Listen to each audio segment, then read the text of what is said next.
There was a time I used to look into my father's eyes. In a happy home, I was a king, I had a golden throne.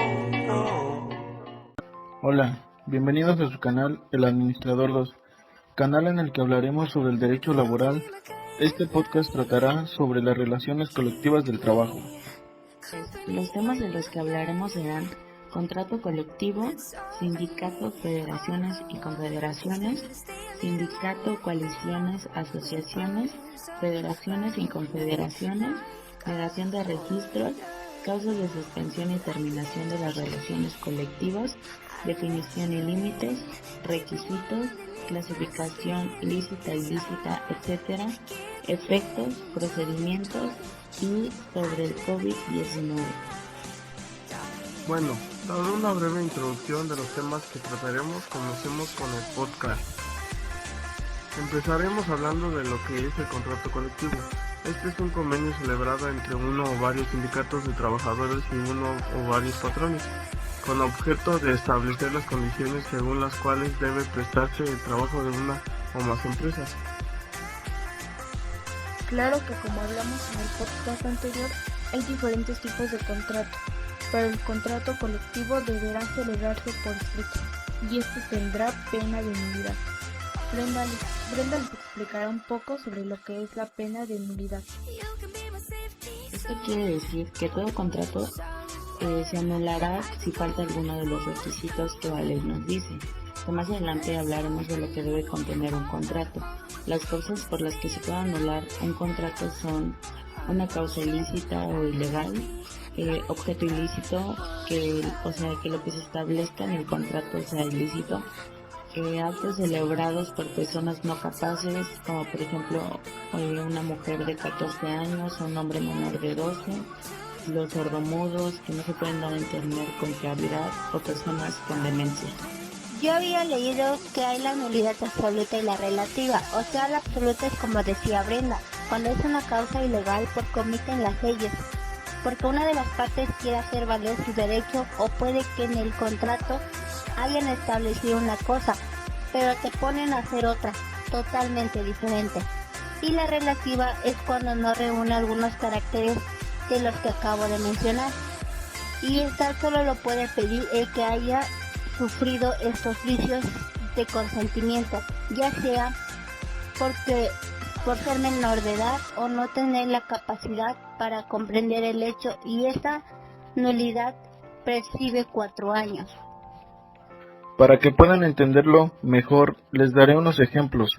Si hay una compraventa entre cónyuges, un fraude, un objeto ilícito como serían las drogas, trata de blanca, etc. Colectivo, según el artículo 391 de la Ley Federal de Trabajo, deberá contener lo siguiente: los nombres y domicilios de los contratantes, las empresas y establecimientos que abarquen, su duración y la expresión de ser por tiempo indeterminado o para hora determinada, las jornadas de trabajo, los días de descanso y vacaciones, el monto de los salarios, las cláusulas relativas a la capacitación o adiestramiento de los trabajadores en la empresa o establecimientos que comprenda, disposiciones sobre la capacitación o adiestramiento de los trabajadores en la empresa o establecimiento que comprenda, las bases sobre la integración y funcionamiento de las comisiones que deban integrarse de acuerdo con esta ley y las demás estipulaciones que convengan las partes. El contrato colectivo no podrá tener una cláusula de exclusión por separación. En este, los patrones pueden remover de su trabajo a las personas que renuncien o sean expulsadas del sindicato. Y bueno, dentro de los 3 días siguientes de haber realizado el contrato se deberá emitir el certificado de registro de contrato colectivo de trabajo, que deberá contener lo siguiente: 1. Número de folio del expediente de registro. 2. Las partes celebrantes. 3. Domicilio y en su caso el buzón electrónico de cada una de las partes. 4. Ámbito de aplicación del contrato. 5. Fecha de la última revisión. Y 6. Periodo de vigencia del contrato colectivo y su tabulador. Y bueno, de igual forma el contrato colectivo puede nacer por vía pública y por vía de huelga, dependiendo de que el sindicato o no la mayoría de los trabajadores que prestan sus servicios en la empresa.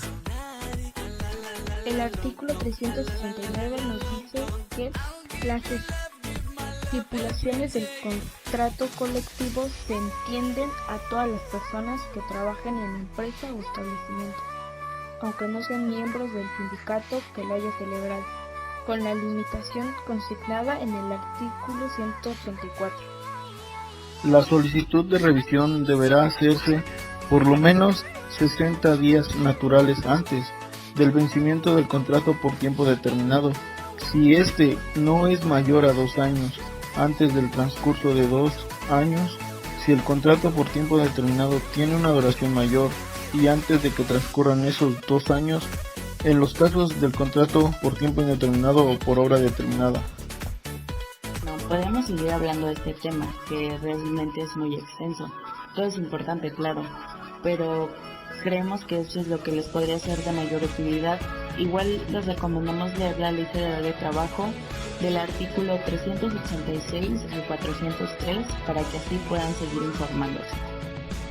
Ahora hablaremos acerca de los sindicatos, federaciones y confederaciones. ¿Podrías darme una definición de lo que es un sindicato? Claro, mira, sindicato es la asociación de trabajadores o patrones, constituida para el estudio, mejoramiento y defensa de sus respectivos intereses. Ya entiendo, o sea que es como donde se pueden apoyar, ya sean los trabajadores o los patrones. Pero ¿me podrías decir qué derechos tienen los trabajadores o patrones miembros de un sindicato? Por lo que se consideran actos de injerencia en las acciones o medidas tendientes a fomentar la constitución de organizaciones de trabajadores dominadas por un patrón, una organización de patrones o apoyar de cualquier forma a organizaciones y trabajadores con el objeto de colocarlas bajo su control. Las prestaciones pactadas en la contratación colectiva no serán consideradas como actos de injerencia. Así es, Melita, eso lo menciona en el artículo 357 de la Ley Federal. Ahora, ¿me podrías hablar acerca de las federaciones? Mira, te hablaré de las federaciones y las confederaciones. Una federación sindical es la unión entre 20 o más sindicatos, mientras que la confederación consiste en la agrupación entre 3 o más federaciones, es decir, una confederación tiene varias federaciones. Yo también sé que, a pesar de tener los mismos fines, estos se diferencian por su nivel de alcance. Las federaciones que componen a una federación, a su vez, pueden estar conformados por 20 o más sindicatos. Estos sindicatos pueden contener al menos 20 trabajadores o 3 patrones diferentes. Sindicatos, federaciones y confederaciones, legalmente constituidos, son personas morales y tienen capacidad para adquirir bienes muebles, adquirir los bienes inmuebles destinados inmediata y directamente al objeto de su institución y defender ante todas las autoridades sus derechos y ejercitar las acciones correspondientes, establecer mecanismos para fomentar el desarrollo y fortalecimiento de la economía de sus afiliados y establecer y gestionar sociedades cooperativas y cajas de ahorro para sus afiliados, así como cualquier otra figura análoga. Esto según el artículo 374 de la Ley Federal del Trabajo. Otro punto es que las federaciones y confederaciones deben registrarse ante la autoridad registral. Es aplicable a las federaciones y confederaciones lo dispuesto en el párrafo final del artículo 366. Y el artículo 366 dice: si la autoridad registral no resuelve dentro de un término de 20 días, los solicitantes podrán requerirla para que dicte resolución, y si no lo hace dentro de los 3 días siguientes a la presentación de la solicitud, se tendrá por hecho el registro para todos los efectos legales, quedando obligada la autoridad dentro de los 3 días siguientes a expandir la constancia respectiva. Ya para finalizar con este tema les digo que tanto el sindicato, las federaciones y confederaciones van de la mano para el soporte tanto del trabajador como para el patrón.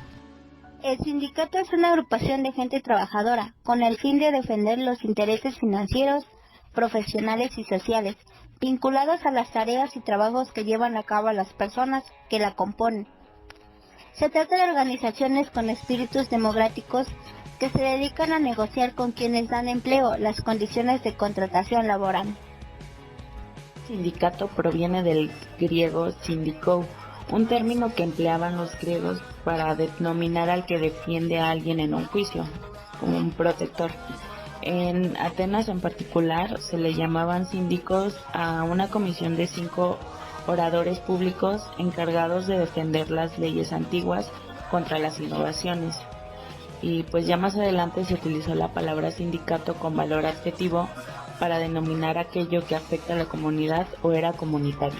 Existen dos tipos de sindicatos, por representación o por financiación. Dentro de la primera pueden ser sindicatos de ramo, donde se agrupan los trabajadores conforme a la actividad de la empresa en la cual se desempeñan. Los sindicatos de oficio, que agrupan a quienes se desempeñan en ciertos oficios como independencias de la actividad de la empresa en la cual trabajan.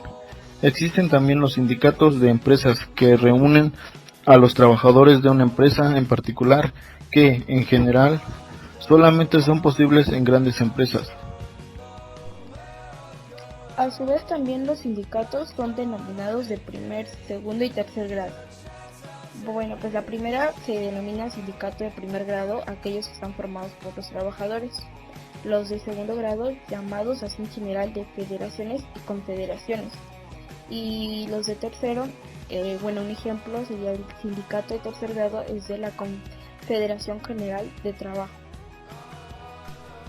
El sindicato de oficios varios, que surge como grupo de trabajo cuando no hay suficientes números de trabajadores para formar sindicatos de oficio o de ramo. En el extremo, la central sindical reúne a nivel nacional a diferentes sindicatos de diversos ramos y a su vez pueden estar afiliadas a federaciones internacionales o mundiales. De acuerdo con su ideología, más allá del modelo más extendido de sindicato de clase, sea comunista o anarquista, se distingue el llamado sindicato amarillo vertical, que se define por el interés del empleador, el sindicato vertical o el sindicato organizado por el sector de actividad, o sindicato de ramo.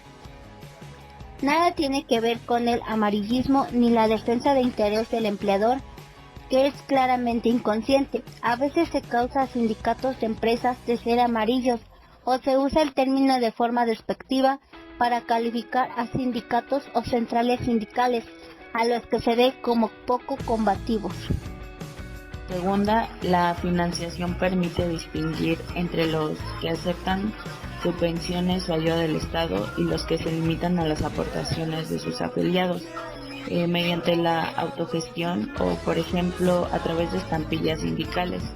La unión de los trabajadores, los contratos de trabajo fijan las condiciones mínimas implícitas en cada contratación.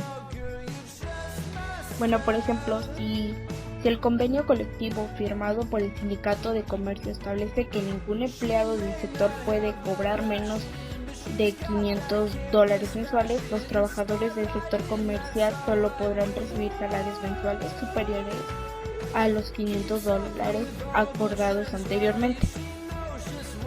La unión de los trabajadores a través de un sindicato les confiere la fuerza y el poder necesario para negociar con las compañías, ya que suelen ser difíciles de realizar reclamos y obtener resultados satisfactorios por otros medios. Los trabajadores cuentan con libertad sindical para organizarse de acuerdo a su propia voluntad y sin injerencias del Estado. Las firmas u otros sindicatos, estos quieren decir que ningún empleador puede obligar a su empleado a desafiliarse de un sindicato o cambiarse a otro. Por otra parte, ningún sindicato está en condiciones de afiliar a miembros por la fuerza. El derecho laboral otorga tanto a los patrones como a los trabajadores el derecho de unirse para defender sus intereses propios. Las formas en que se han agrupado patrones y trabajadores constituyen una garantía de que la defensa de sus intereses es más efectiva si se hace en grupo que si se hace individual. Estas formas de organización se les denomina coalición de trabajadores o de patrones, y así lo ha definido los artículos 354 y 355 de la Ley Federal del Trabajo. La ley reconoce la libertad de coalición de trabajadores y de patrones. Coalición es el acuerdo temporal de un grupo de trabajadores o de patrones para la defensa de sus intereses comunes. Es importante señalar que el sindicato y otras formas de organización colectiva de trabajadores y de los patrones también pueden constituirse para la defensa de sus intereses, de manera que existen distintos tipos de organización colectiva, entre las cuales se encuentran la coalición, figura que no debe entenderse como sinónimo de sindicato, es muy diferente. Diferencias principales entre la coalición de trabajadores o de patrones y el sindicato de trabajadores o patrones es el carácter temporal de la primera. Existen otras diferencias, por ejemplo, la coalición de trabajadores o de patrones se ha constituido para la defensa de intereses comunes, mientras tanto que el sindicato tiene por objeto el estudio, mejoramiento y defensa de los intereses de los trabajadores. La coalición de trabajadores no requiere registro ante autoridad alguna para ejercitar sus derechos, a diferencia de los sindicatos. Ahora ya conocemos cómo es que funciona cada uno para saber más de ellos. El derecho colectivo del trabajo es el conjunto de normas, principios e instituciones jurídicas que regulan la formación y funciones de las asociaciones profesionales de trabajadores y patrones, sus relaciones entre ellos, sus distintas posiciones frente al Estado y los procedimientos por la solución de los conflictos colectivos. El derecho colectivo del trabajo tiene una visión triangular, ya que las instituciones jurídicas que protege constituyen en sí mismas una unidad indisociable, es decir, que coexisten entre sí. Las instituciones jurídicas del derecho colectivo son asociación profesional, que agrupa a todas aquellas coaliciones profesionales de trabajadores y de patrones en el ejercicio de la garantía constitucional a la sindicalización. La segunda sería las convenciones colectivas, que son acuerdos que se crean entre los sujetos del derecho colectivo, patrones, sindicatos, federaciones y confederaciones. Y por último están los conflictos colectivos. Estos son procedimientos legales para la atención y solución de las controversias colectivas, como son las huelgas y los conflictos colectivos de naturaleza económica. La asociación profesional, la constitución política en la fracción 16ª del apartado A del artículo 123 consagra la garantía a la asociación profesional, indicando que tanto los obreros como los empresarios tendrán derecho para coaligarse en defensa de sus respectivos intereses, formando sindicatos. Este derecho implica el ejercicio de una libertad de los individuos que se encuentran en los sectores del trabajo a unirse con defensa de sus respectivos intereses frente a la otra clase social o laboral. Asociación profesional, de acuerdo a la doctrina, pasó por 3 etapas históricas.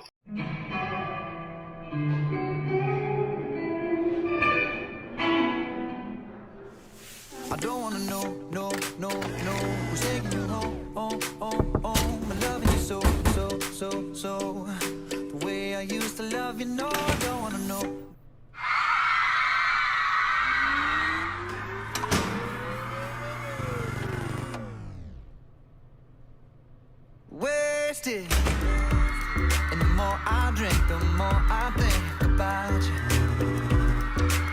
And no, I can't take it, but every place I go reminds me of you. Do you think of me, what we used to be? Is it better now that I'm not around? Sabritas, ¿y tú qué harías por ella? La etapa de la prohibición, que se caracterizó por prohibir todo tipo de asociación profesional, otorgándole incluso el carácter de ilícitos. Ejemplos de leyes represivas serían el Edicto de Turgot y la Ley de Chapelier. Derecho laboral, etapa de la tolerancia, elimina el carácter ilícito de la asociación profesional, pero no reconoce este derecho ni a los obreros ni a los empresarios. Ejemplos de estas leyes tendríamos Ley de Francis. Esta etapa de reglamentación se caracteriza por incorporar a la ley los derechos de la asociación profesional, libertad sindical y derecho de la huelga. Vamos a seguir con otro tema bastante interesante, como lo es las federaciones y confederaciones. La llegada de la revolución industrial y la implementación de arduas jornadas laborales en las fábricas tuvieron como resultado la explotación inhumana del trabajador. Esto, junto con la poca protección que se les otorgaba, provocaron la creación de sindicatos. Una federación sindical es la unión entre 20 o más sindicatos, mientras que la confederación consiste en la agrupación entre 3 o más federaciones. Es decir, una confederación tiene a varias federaciones. Un ejemplo de la integración de confederación tomamos como referencia a la Coparmex. Es un sindicato patronal de afiliación voluntaria y esto es de cualquier organización interesada en ser representada en los ámbitos laborales, económicos, sociales y políticos, pues se puede unir a esta confederación. Entonces, una federación con la articulación de los sindicatos de los trabajadores y una confederación busca representar colectivamente a los trabajadores en mayor escala. Si la federación es nacional, profesional o industrial, necesita al menos 20 sindicatos. Mientras tanto, la confederación necesita al menos 3 federaciones para hacer una confederación. Para no confundirnos, un sindicato es muy diferente a la federación y confederación. El sindicato define intereses concretos, es la unión de un grupo de trabajadores, y 3 sindicatos o más constituyen una federación. Un punto significativo es que mientras una confederación busca la mayor autonomía de sus integrantes, la federación, al ser más pequeña, busca centralizar todas las actitudes y los beneficios de sus miembros como uno solo. La Ley del Trabajo, en su artículo 356, nos dice que un sindicato es la asociación de trabajadores o patrones constituida para el estudio, mejoramiento y defensa de sus respectivos intereses. Así es, compañera. De igual manera, en el artículo 358 nos habla sobre que los miembros de los sindicatos, federaciones y confederaciones cuentan con los derechos de libre afiliación y de la participación al interior de estas, los cuales implican las siguientes garantías. 1. Nadie puede ser obligado a formar o no parte de un sindicato, federación o confederación. 2. Los procedimientos de elección de sus directivas deberán salvaguardar el empleo, ejercicio del voto personal, libre, directo y secreto de los miembros, así como ajustarse a reglas democráticas y de igualdad de género, en los términos del artículo 371 de esta ley. 3. Las sanciones que impongan los sindicatos, federaciones y confederaciones a miembros deberán ceñirse al establecimiento de la ley y de los estatutos. Y 4. La directiva de los sindicatos, federaciones y confederaciones deberán rendirles completa y detallada de la administración de su patrimonio en términos del artículo 373 de esta ley. La creación de este tipo de alianzas permite la unión de la equidad, beneficio mutuo. Los sindicatos con menos poder o influencia se benefician por la afiliación con otros sindicatos superiores, además de ser una gran medida para la resolución de conflictos entre organizaciones a nivel federal. Pues bien, pasando a otro tema, es sobre la negociación de requisitos, en el cual en el artículo 366 nos dice que el registro podrá negarse únicamente cuando 1. Si el sindicato no se propone la finalidad prevista en el artículo 356, 2. Si no se constituyó con el número de miembros fijado en el artículo 364, y 3. Si no se exhiben los documentos a que se refiere el artículo 365. Efectivamente, muy bien dicho, compañero. Así como en la fracción reformada del Diario Oficial de la Federación nos hace mención que cuando el solicitante no cumpla con alguno de los requisitos anteriores a fin de salvaguardar el derecho de la asociación, la autoridad registral lo prevendrá dentro de los 5 días siguientes para que subsane su solicitud, precisado los términos.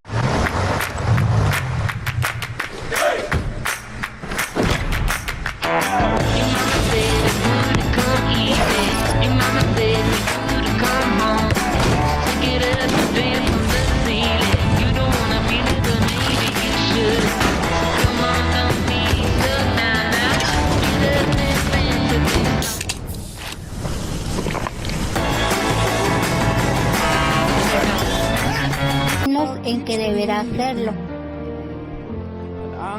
Claro, en la que después nos hace mención que una vez satisfechos los requisitos que se establecen para el registro de los sindicatos, la autoridad registral no podrá negarlo. Sí, exacto, muy bien dicho, pero también si la autoridad registral no resuelve dentro de un término de 20 días, los solicitantes podrán requerirla para que dicte la resolución y si no lo hace dentro de los 3 días siguientes a la presentación de la solicitud, se tendrá por hecho el registro para todos los efectos legales, quedando obligada a la autoridad dentro de los 3 días siguientes a expedir la constancia respectiva. Pues se ha estimado que la última parte de este precepto limita mucho el principio de autoridad de las juntas de conciliación y arbitraje y de la Secretaría del Trabajo, ya que si no resuelve el registro dentro del término estipulado, se tendrá por hecho el registro. Pues sí, por nuestra parte creemos que nunca se dará este supuesto, ya que si las autoridades de trabajo quieren negar el requisito, no se abstendrán de dictar la resolución correspondiente, sino que por el contrario se apresurarán a rechazarlo. Pero también en la Secretaría del Trabajo y Prevención Social nos suele hacer mención que una vez que haya registrado un sindicato, enviará copia de la resolución a la Junta Federal de Conciliación y Arbitraje. Bueno, esto es en donde la Secretaría de dicha Junta debe existir las constancias de registro de la jurisdicción federal. Sí, efectivamente, ya que el registro del sindicato y de su directiva otorgado por la Secretaría de Trabajo y Previsión Social o por las juntas locales de la conciliación y arbitraje producen efectos ante las autoridades. Pues sí, como la ley no distingue ante qué clase de autoridades debe entenderse el registro de los sindicatos, produce efectos ante toda clase de autoridades, aunque no sean de carácter laboral. Primero, ¿alguien conoce algunas de las causas de la suspensión temporal de las relaciones de trabajo? Conozco como 3, que son la falta de materia prima no imputable al patrón, la falta de fondos y la imposibilidad de obtenerlos para la prosecución normal de los trabajos, si se comprueba plenamente por el patrón, y la suspensión de labores o trabajos que declare la autoridad sanitaria competente en los casos de contingencia sanitaria. Esto viene, creo, en el artículo 427 de la Ley Federal de Trabajo. Así es, pero te mencionaré todas las causas de suspensión temporal de las relaciones de trabajo en una empresa o establecimiento, las cuales son: 1. La fuerza mayor o caso fortuito no imputable al patrón, o su incapacidad física o mental, o su muerte, que produzca como consecuencia necesaria, inmediata y directa la suspensión de los trabajos. 2. La falta de materia prima no imputable al patrón. 3. Exceso de producción con relación a las condiciones económicas y las circunstancias del mercado. 4. La inconstabilidad de naturaleza temporal, notoria y manifiesta de la explotación. 5. La falta de fondos y la imposibilidad de obtenerlos para la prosecución normal de los trabajos, si se comprueba plenamente por el patrón. 6. La falta de administración por parte del Estado de las cantidades que se haya obligado a entregar a las empresas con las que se hubiese contratado trabajos o servicios, siempre que aquellos sean indispensables. 7. La suspensión de labores o trabajos que declare la autoridad sanitaria competente en los casos de contingencia sanitaria. Oye, ahí me llamó la atención el séptimo, que menciona lo de la contingencia sanitaria, que es lo que está pasando ahorita con la pandemia del COVID-19. Así es, Melissa, se entra en la suspensión laboral del trabajo, porque es una contingencia sanitaria, pero más adelante hablaremos más a fondo sobre este tema. Pero mira, el artículo 432 dice que el patrón deberá anunciar con toda oportunidad la fecha de la reanudación de los trabajos, dará aviso al sindicato y llamará por los medios que sean adecuados. al juicio de tribunal a los trabajadores que presentaban sus servicios en la empresa cuando la suspensión fue decretada y estará obligado a reponerlos en los puestos que ocupaban con anterioridad, siempre que se presenten dentro del plazo que se fije el mismo patrón, que no podrá ser menor de 30 días, contado desde la fecha del último llamamiento. Ahora nos hablaremos de la terminación de las relaciones del trabajo. Si la terminación de las relaciones de trabajo como consecuencia del cierre de las empresas o establecimientos o de la reducción definitiva de sus trabajos, ¿habrá causas? Claro, les mencionaré cuáles son las causas de terminación de las relaciones de trabajo. La primera es que la fuerza mayor o en el caso fortuito no imputable al patrón o su incapacidad física o mental o su muerte que produzca como consecuencia necesaria, inmediata y directa la terminación de los trabajos. La segunda es la incostabilidad notoria y manifiesta de la explotación. La tercera es el agotamiento de la materia objetivo de una industria atractiva. La cuarta, los casos del artículo 38. El concurso o la quiebra legalmente declarado. Si la autoridad competente o los acreedores resuelven el cierre definitivo de la empresa o la reducción definitiva de sus trabajos. Esas serían las causas de la terminación del trabajo. Claro, también aquí podría haber terminación de las relaciones laborales de trabajo por la contingencia del COVID-19. Claro, pero en los casos señalados anteriormente se observarán las normas siguientes. 1. Si se trata de las fracciones 1 y 5, se dará aviso de la terminación al tribunal para que esté previo al procedimiento especial colectivo establecido en el artículo 897 y si subsecuentes de esta ley la aprueben o la desaprueben. 2. Se trata de la fracción 3. El patrón, previamente a la terminación, deberá obtener la autorización del tribunal, de conformidad con las disposiciones contenidas en el procedimiento especial colectivo establecido en el artículo 897 y subsecuentes de la ley. 3. Si se trata de la fracción 2, el patrón, previamente a la terminación, deberá obtener la autorización del tribunal, de conformidad con las disposiciones para conflictos colectivos de naturaleza económica. Así es, que la ley también entra en estos casos. Para no tener una terminación de trabajo igual, adelante veremos un poco más amplio este tema. Es un instrumento de lucha utilizado para los trabajadores agrupados en sindicatos para reivindicar sus intereses de clase, con mejoras en las condiciones de trabajo o aumentos de salarios, como medio de presionar a los patrones. Surgieron en el siglo XIX, cuando los trabajadores oprimidos por las injusticias sometidas contra ellos a partir de la Revolución Industrial, sustentados por las ideas comunistas y anarquistas, comenzaron a solicitar por sus derechos, ya que no existían leyes laborales que los protegieran. Por lo que se considera que se trata de un derecho de autodefensa, siendo así la libertad de los trabajadores para mantener el equilibrio en las relaciones de producción, lo que en su conjunto constituye y es la influencia de las organizaciones obreras. En la Ley Federal del Trabajo del artículo 920 nos dice sobre el procedimiento de una huelga que se iniciará mediante la presentación del pliego de peticiones.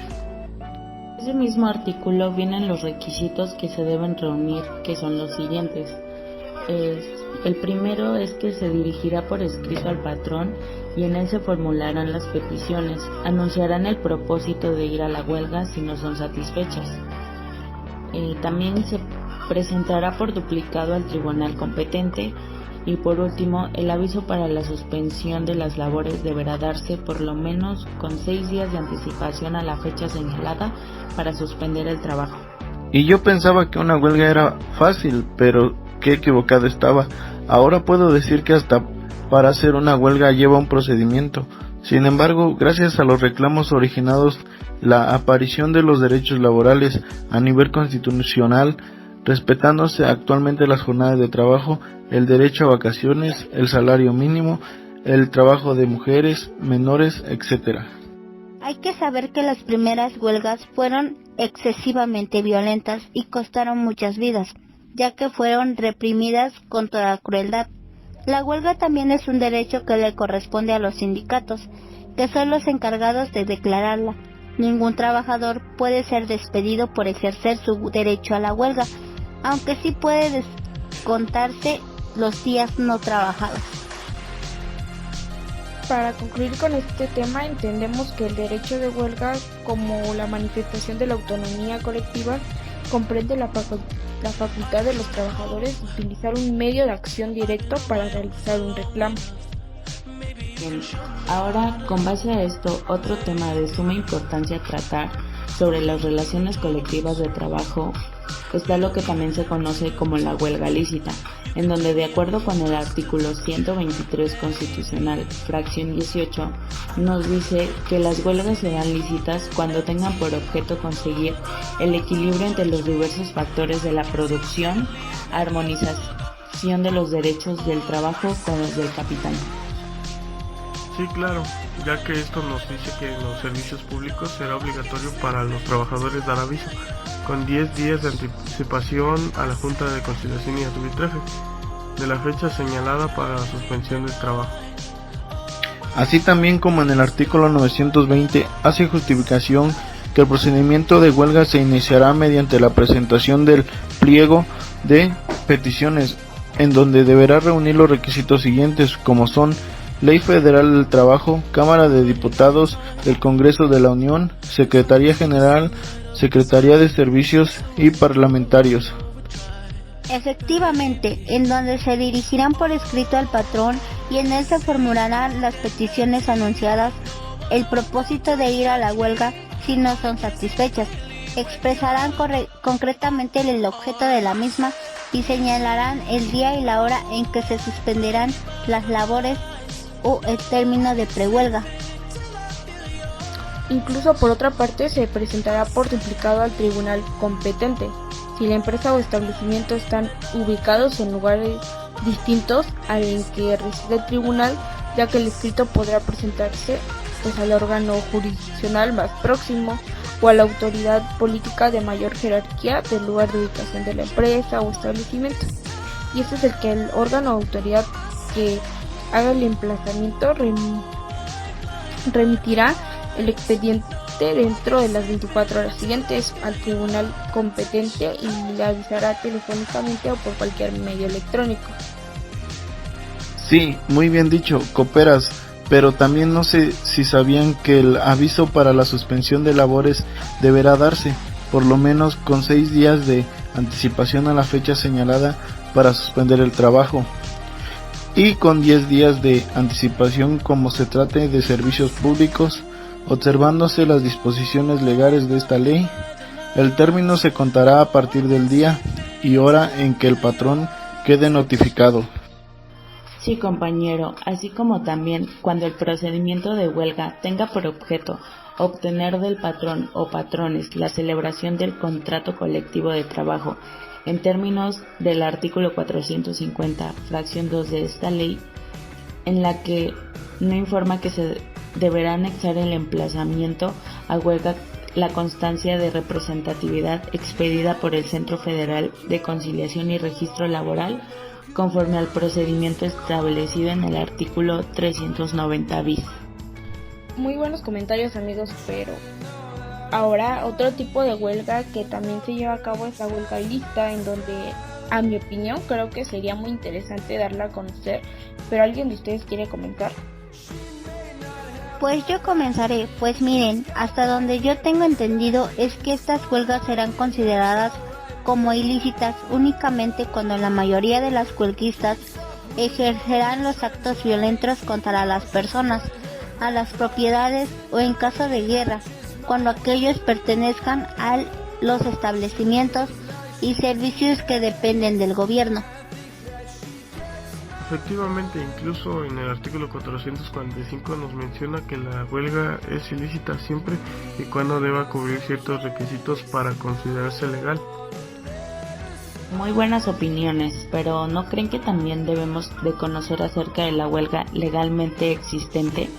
Sí, es verdad, tienes toda la razón. Hay que estar bien informados con el día a día y pues con base a eso, de acuerdo con el artículo 444, nos dice que la huelga legalmente existe en los que satisfacen los requisitos y persiguen los objetivos señalados en el artículo 450, los cuales ya están mencionados en el tema anterior de la huelga ilícita. Claro, yo creo que tanto para todos nosotros es necesario saber todo lo relacionado a la clasificación de las huelgas, ya que como se ha visto, todas aportan a nosotros un pequeño grado de conocimiento que se llevan a cabo en las relaciones colectivas de trabajo, como por ejemplo, para finalizar, sobre estas clasificaciones también contamos con ella, que es considerada como huelga de inexistente. Efectivamente, en donde nos establece que, de acuerdo con este texto, podremos determinar que si la huelga tiene un objeto distinto a los enunciados, considerará inexistente, y los trabajadores tendrán que regresar a sus labores dentro del término de 24 horas, apercibidos de que no hacerlo, el patrón estará en libertad de contratar nuevos trabajadores sin que puedan financiarles responsabilidad. Pues sí, y para finalizar, se sabe que además la huelga solo podrá ejercitarse si lo decide la mayoría de los trabajadores de la empresa o establecimiento, es decir, el 50% más 1 del número total de trabajadores. En caso contrario, se entiende que no tiene derecho a suspender legalmente las labores, y si así fuera no sería considerada como una huelga, pues se requiere del consejo de la mayoría de los trabajadores. En todo caso se entenderá como un paro ilegal o cualquier otra figura, pero no como huelga. Pues muy buenas observaciones, compañeros. Creo que a todos nos sirve de un gran apoyo saber llevar a cabo este tipo de aprendizajes. Yo creo que ahora lo más importante es ahora llevarlo en práctica. Ahora hablaremos de los procedimientos de una huelga. Para algunos se distinguen en 3 etapas y para otros son 4 etapas sucesivas que distinguen a una huelga. La primera etapa es la de gestación. Se inicia en el momento en que los trabajadores, en defensa de sus intereses comunes, elaboran pliego petitorio. Este es un documento en el que aparecen las peticiones, reclamos y aspiraciones de estos. La siguiente es la etapa de la prehuelga, es cuando se hace llegar al patrón el pliego petitorio con un emplazamiento de huelga, o sea, el patrón tendrá un tiempo para buscar un acuerdo entre las partes para así evitar la huelga. Para esto se establece una fecha y hora para que una audiencia de advenimiento o conciliatoria.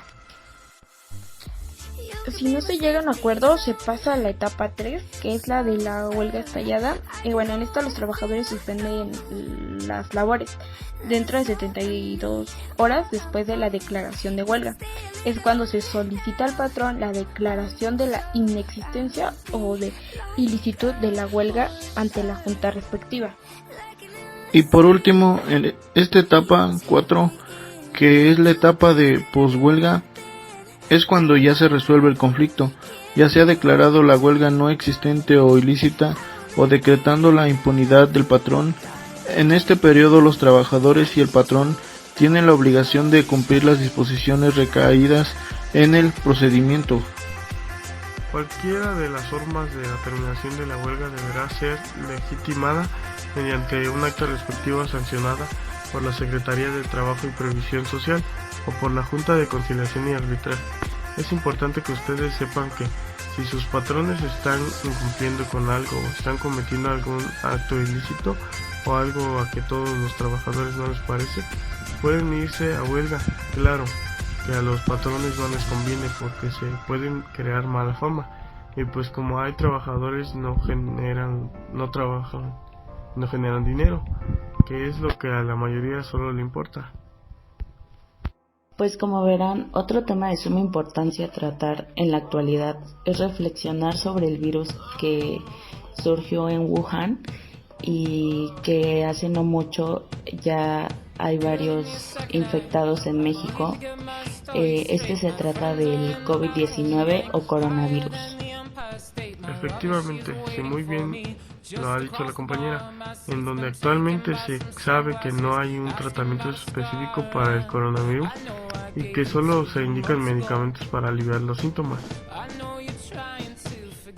Sí, y por lo tanto se cree que por el momento el desarrollo de este brote no se puede predecir del todo, por lo que la respuesta requiere de la implantación de una serie de acciones rápidas, oportunas y efectivas desde un punto de vista de las estrategias clásicas de salud pública. A lo que creo que a nuestro punto de vista es necesario una situación de contingencia sanitaria que exija la elaboración de planes de atención de emergencia en los centros de trabajo, representando retos extraordinarios para que las autoridades, gobiernos federales, estatales y municipales, personal médico y de ayuda humanitaria, Sí, incluso como también a los actores organizados de la producción, gerentes, empleados y trabajadores de los centros de trabajo, ya que ante esta situación hay que tener bien en claro que ahora se necesitará la colaboración de toda la humanidad para combatir con este tipo de situación, para que podamos sobresalir y vencer este problema, porque ahora esto está en nuestras manos, en manos de las personas. Efectivamente, porque si bien se sabe que si todos colaboramos tendremos resultados muy favorecedores e incluso no se llegaría al límite de tener que haber tantos despidos de trabajadores y la suspensión de las relaciones laborales más extensas. Si bien se sabe, pues ya hay esto, pero aún no son tan severas y agradables, porque aún esto está en nuestras manos. Sí, claro, tan solo hay que reflexionar que si esta situación se hablaba mucho más de lo normal, creo que México entraría en una crisis totalmente severa, en la cual no sería nada agradable. y considerar que si surgen los despidos entre trabajadores, miles de personas, como lo mencionamos, entrarían en crisis, y no solo se trata de pequeñas familias, al contrario, estaríamos hablando de familias varias en las cuales afectados seríamos nosotros mismos, e incluso si llegarían hasta la aproximación de guerras para subsistir en la humanidad. Ahora bien, otro punto incluso sería que si se llegaran a suspender las relaciones laborales respecto al COVID-19, estaríamos en la misma situación, pues habría bastante desempleo, en la cual se necesitarían varios años para la recuperación de un México mejor, porque todo tendría que comenzar de nuevo desde abajo. Así que lo correcto y lo necesario es mejor sobrellevar esta situación y considerar seguir las recomendaciones necesarias, tomando en cuenta que es mejor ahorita prevenirnos unos cuantos días o semanas, que es mucho más fácil guiarnos por el ahora y no por el después, porque el después sería permitir que esta situación sean meses o años, en la cual a su vez se llevarían a cabo a la vista varias muertes a causa de este virus. Por esa razón hay que seguir recomendaciones necesarias, porque ahora todo está en nosotros, en manos de las personas y en la colaboración de todos. Pues sí, claro, como también se sabe que la implementación de los planes de emergencia en los centros de trabajos, que se suele basar en la toma de decisiones y tener en cuenta que ante esta situación todo es necesario e importante, como por ejemplo la participación tanto de patrones y trabajadores de manera activa en la prevención y contención en el ámbito laboral. Por supuesto, incluso creo que otros puntos a su vez entrarían lo que es el respeto a los derechos de los trabajadores, entre ellos efectuando su trabajo en condiciones que aseguren su vida y su salud, y la no discriminación a los trabajadores independientemente de su situación de salud. Así como también lo mencionamos anteriormente, entraría lo que sería la comunicación y la cooperación de las autoridades, patrones y trabajadores en la implementación de medidas que protejan la salud de los trabajadores. Y claro, para finalizar, sobre la importancia de saber conocer este tema es comprender la situación que está enfrentando México, una situación que deberemos enfrentar nosotros mismos conforme a las disposiciones relativas a la densidad humana de la epidemia por el coronavirus. Bueno, en conclusión, como hemos podido observar, la naturaleza de las relaciones laborales que nacen del derecho colectivo es muy distinta a la vista en el derecho individual, ya que aquellas tutelan los intereses profesionales de trabajadores y patrones al momento de unirse en defensa de sus respectivos intereses. Asimismo, resulta de utilidad actual el conocer las características y tipos de sindicatos, ya que son agrupaciones que podrás encontrar en las relaciones colectivas de trabajo. Finalmente, has podido constatar que las garantías de asociación profesional y libertad sindical han sido resultado de la lucha social obrera y que gracias a su reconocimiento constituyen de las garantías sociales actuales más importantes en nuestro país. Ya se han realizado lo referente a las relaciones colectivas de trabajo. Sin embargo, todavía existen aspectos por conocer porque son demasiados extensas para conocerlas, pero como nosotros pudimos ver ahí, demasiada información que conocer en cuanto a las relaciones colectivas, ya que en ellas también tenemos demasiados derechos, los cuales se nos tienen que hacer valer dentro de los contratos colectivos, ya que son diferentes las situaciones, pero ambas las podemos ejercer y ambas las podemos encontrar dentro de la Ley Federal del Trabajo. Bueno, como hemos estado comentando las diferentes situaciones de un contrato colectivo, así como lo que está bien y lo que está mal de este tipo de contratos para que conozcan más acerca de esto, ya que todos podemos llegar a estar dentro de cada una de estas, así como también sus causas y efectos que pueden tener cada una. Tenemos que saber qué es lo que nos conviene dentro de lo laboral. Bueno, aunque también tenemos un sindicato que nos respalda, pero esto significa que estemos seguros en nuestro trabajo. También se puede terminar una relación de trabajo. Por lo que hemos visto hasta ahora, estamos expuestos a diferentes beneficios tanto para nosotros como para el patrón, ya que al haber todo tipo de relación hay beneficios siempre, y cuando el patrón no esté en contra de eso, si no tendremos que terminar con esa relación laboral, y lo que menos queremos es quedarnos sin trabajo, y a mucho menos con causas de que lo que están pasando ahora mismo, lo cual está acabando con el trabajo, el empleo y la economía se ve alterada, las relaciones de trabajo se están terminando. Pues sí, estamos pasando por momentos difíciles, pero estemos conscientes que será difícil salir de esto. Pero después será diferente y tendremos más trabajo y más contratos que firmar con todos los beneficios posibles.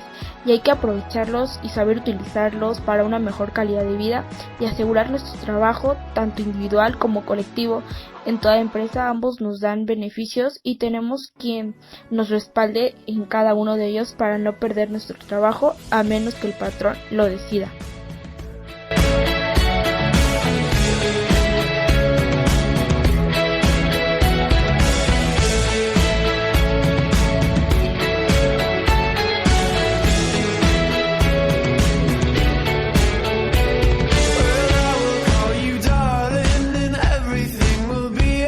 Cause I know that I am yours and you are mine. Doesn't matter